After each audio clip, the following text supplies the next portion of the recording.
Была зима. Морозы стояли такие, что ежик несколько дней не выходил из дома. Он топил печь и смотрел в окно. Мороз разукрасил стекло такими узорами, что ежику приходилось залезать на подоконник и дышать, и тереть лапкой замерзшее стекло. Вот,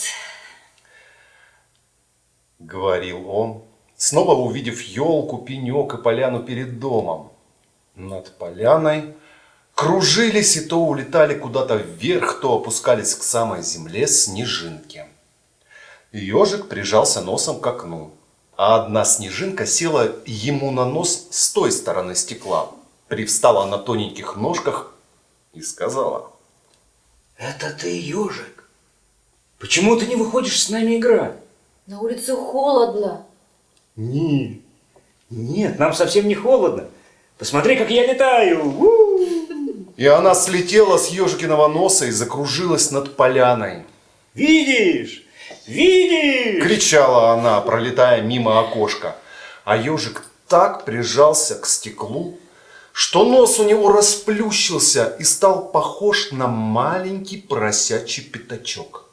И снежинке казалось, что это уже не ежик, а надевший колючую шубу поросенок смотрит на нее из окна. Поросенок, выходи с нами играть. Кого это она зовет? Подумал ежик и еще сильнее вдавился носом в стекло, чтобы посмотреть, нет ли на заваленке поросенка.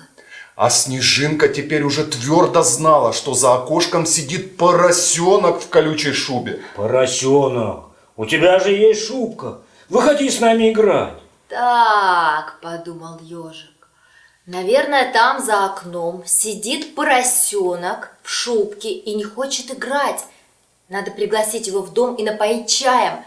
Ежик соскочил с подоконника, надел валенки, выскочил на крыльцо. Поросенок! Идите пить чай! Ежик, поросенок ушел. Иди ты с нами играть. Не могу, холодно. Сказал ежик и ушел в дом. Закрыв дверь, он оставил у порога валенки, подбросил в печку дровишек и снова влез на подоконник и прижался носом к стеклу. Поросенок, ты вернулся. Выходи с нами играть. Он вернулся, подумал ежик.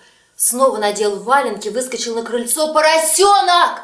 Поросенок! Но выл ветер, и весело кружились снежинки.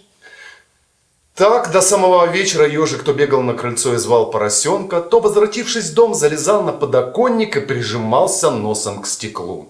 Снежинке было все равно, с кем играть, и она звала то поросенка в колючей шубке, когда ежик сидел на подоконнике, то самого ежика, когда он выбегал на крыльцо. А ежик и засыпая боялся, как бы не замерз этой морозной ночью поросенок в колючей шубке. Уи!